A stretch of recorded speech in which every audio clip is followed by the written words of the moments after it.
One thing that one of the people that we interviewed actually told me after the interview was that the last time that they sat down in a situation being asked questions, and in particular he said someone who sounded like you, the last time I sat down in a situation with someone who sounded like you asking me questions, they were an interrogator. Even just the setup we have, you have bright lights that can trigger things, and when you watch the video, you will notice that some of the interviews look well lit, and others look like, oh, what happened to the camera crew? They were, but one of the Omar, I think it was, who he's blind in one eye. Like when we put that light up at that certain angle that looked good on camera, he just recoiled. It just was not comfortable, so we had to make do. Mm-hmm. Trust was definitely an issue.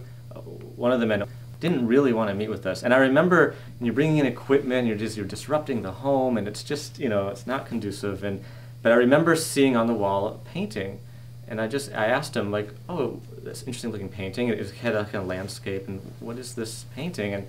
And that kind of broke the ice, because he started saying, well, actually, that's the view of what I would imagine when I was in Guantanamo. It was this landscape of what it looked like in England where he lived. And so that broke the ice. And then once he was done showing that painting, he said, well, actually, I have another drawing. Would you like to see that? And then he brings out a drawing that kind of recreates his experience of being tortured, and that was just like, wow, really heavy stuff. But then, you build the trust, and then we sat down and we did the formal interview, and, right. And it was 6 hours later, we were like, we have to go to get and he fed us dinner, and we got London. dinner, and it was like, it was just, we were, so you never know how it will turn out. Mm-hmm. It initially started as, let's do some telephone podcast interviews, and eventually that turned into, well, let's do a bunch of audio interviews in person, and then it was like, why don't we do video interviews, which will be even more compelling, again, to try to connect the American audience who really doesn't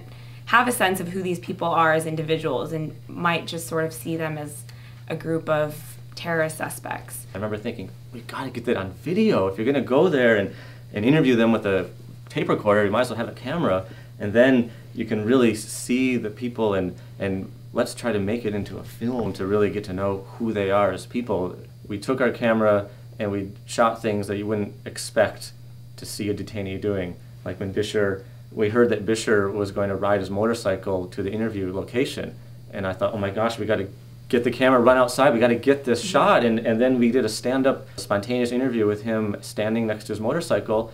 And it became like one of the more poignant parts of the interview, because he started talking about freedom and how free he feels on his motorcycle, and how he thought about his bike while he was in Guantanamo, and all the symbolism of that. It was just very poignant.